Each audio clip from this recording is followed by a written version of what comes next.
We can see allocating more power cuts the spool time in action here.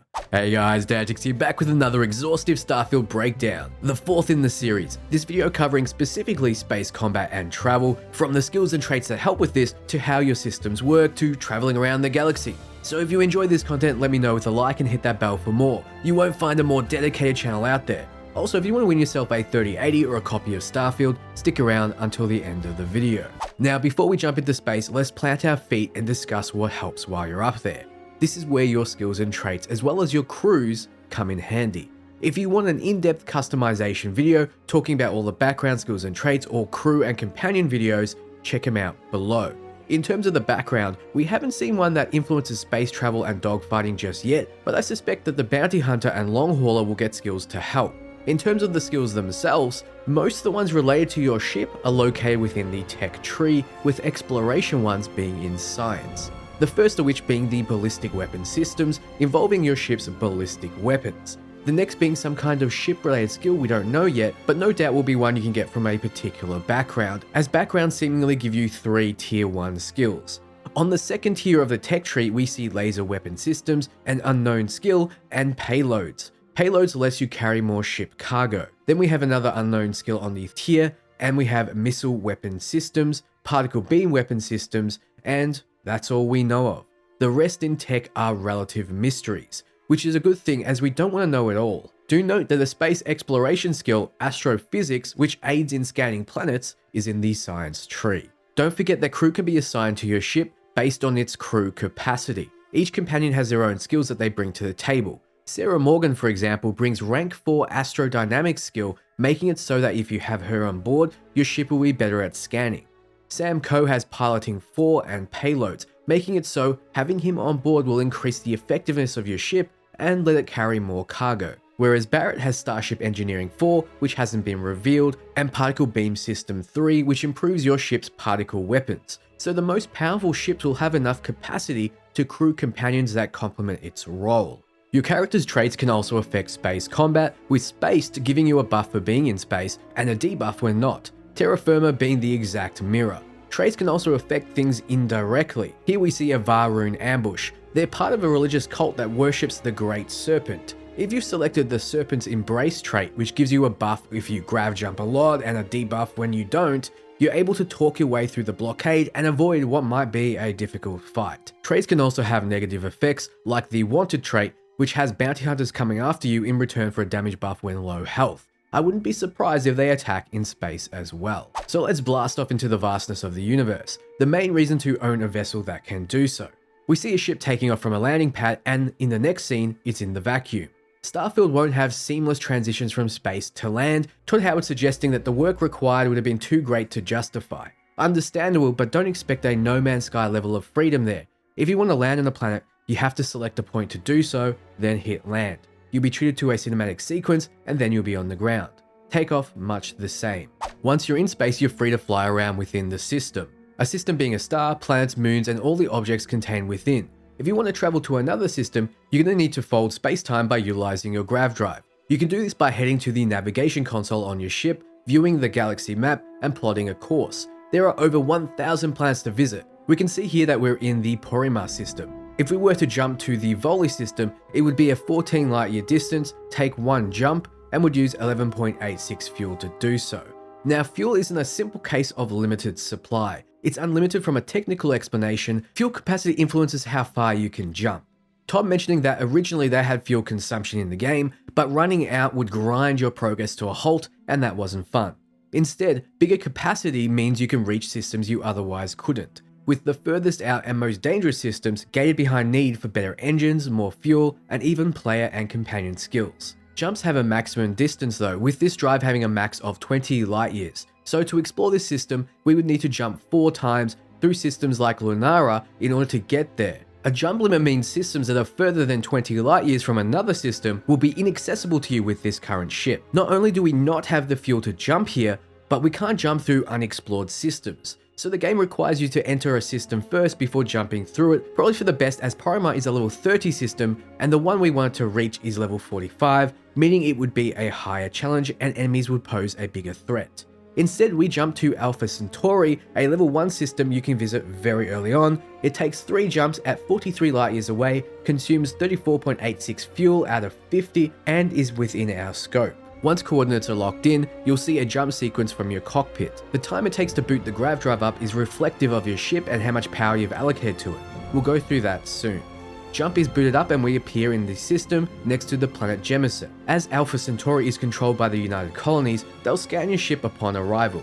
If you have any contraband, illegal goods in your ship's cargo, they may find out and they'll attempt to apprehend or destroy you. You'll be issued a bounty in typical Bethesda fashion, and when you enter any system controlled by the United Colonies, you'll be a wanted man. It's also likely that this scan will detect any stolen ships, which we'll go through later. You can then scan planets and then choose a landing spot in the system you just arrived in, or you can fly around in space, perhaps participating in space combat. The unknown is a dangerous place. You could be attacked at a moment's notice by pirates, zealots, or worse. Thankfully, your ship can be designed to handle anything that comes up. You can quickly and easily allocate your available power, the amount of which is dependent on your ship and its available systems, while you're still flying in it. The first options are to allocate power to weapons. Here we see laser, ballistic, and missile systems, but we've also seen particle and electromagnetic weapon systems as well. It depends on how you've built your ship. The more power to these systems, the more effective they are, recharging faster. It's entirely possible too that they do more damage, but I've seen no evidence of this yet. More power to the engines is exactly how it sounds in Star Trek. It makes your ship faster. Power to the shields increases their recharge rate, and more power to the grav drive does what I mentioned before, lets your grav drive power up and launch faster. We can see allocating more power cuts the spool time in action here.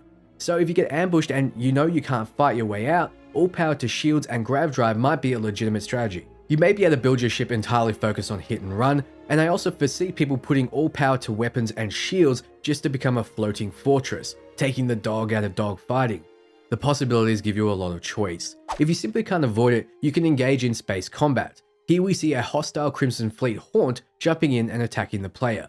It has both shields and health, shields being the top bar and health being the bottom. The player opens up by firing lasers. Energy weapons are better at taking down shields, whereas ballistic weapons are better at damaging hulls. Since the player is only using their lasers, you'd think powering down the ballistic and missile weapon systems and reallocating the power where needed would be wise, except if you're completely powered down, these numbers here will go down to 0 and you'll have no power to fire them when you need them until the numbers recharge back up, so keep that in mind. There's a mild amount of auto tracking when firing on ships within your crosshairs, and you'll be damaging the ship as a whole. If you invest in the skill, targeting control systems though, you can go one step further in space combat and target specific systems of the ships you're attacking. By pressing target lock, it'll zoom in on the ship and display their systems and allocated power. This ship has particle weapons, missiles, engine, shield, and grav drive systems that you can target individually. Missile starts off being selected, but there's one system there. Particle next, and there are 2 systems. We take a shot and it's protected by a shield. We switch to the engines, of which there are 2, then shields. We then unleash a volley, and you can see the shields go down before the system does, but some power is lost. When you fully damage a system, it'll contain no power to that system. We then jump out of the target lock screen, not the best demonstration of targeting systems, but it gives you an idea of what you can do. We then follow up with a missile, one of which takes 17 to fire. So no, missiles won't be a limited resource. They're governed by the power allocated to the system. The more power and better the missiles, the faster they'll recharge and the more you'll be able to fire, just like your other weapon systems. It seems though that they recharge much slower than your other systems. So since the shield is down, it does a lot of damage. We then follow up with our ballistic weapon systems, which do more damage to the unprotected hulls. Each shot takes a lot of resources to fire, the full 100. However, the recharge rate is incredibly high, going back up to 100 in half a second, giving the ballistic weapon systems a fire rate of approximately 2 a second.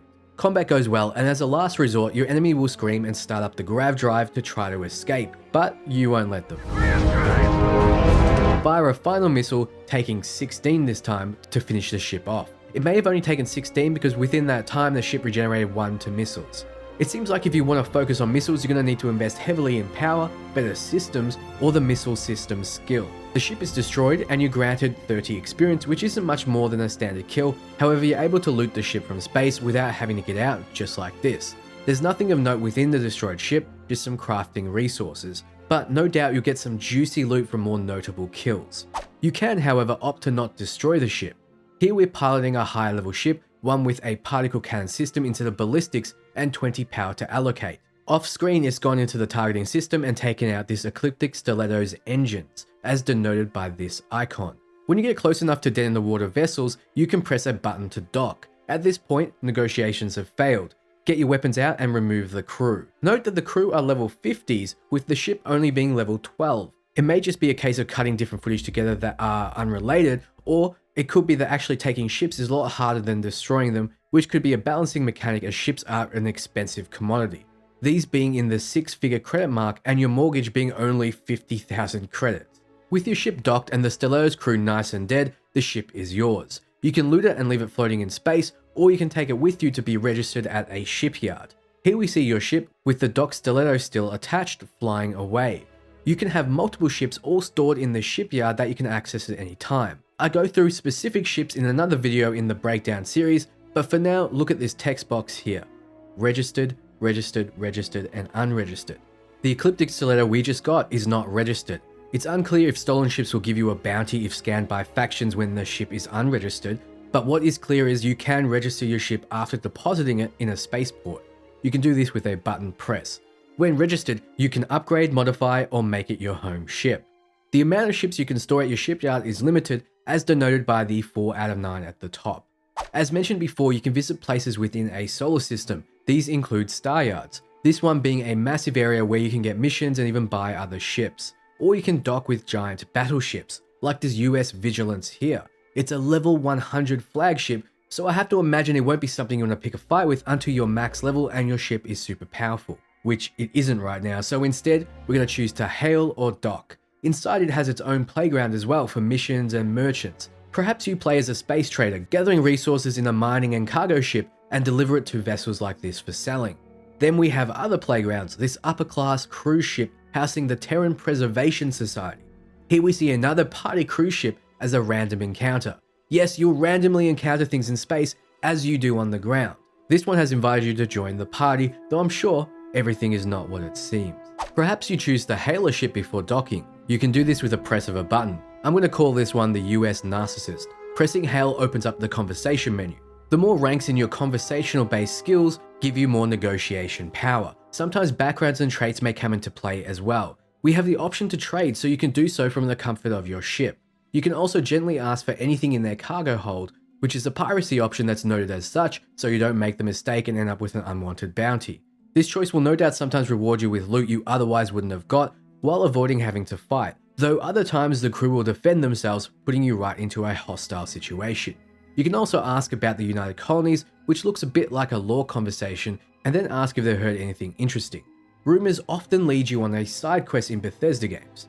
Here we see a trader Highlander, and we use the piracy option. Let's do this.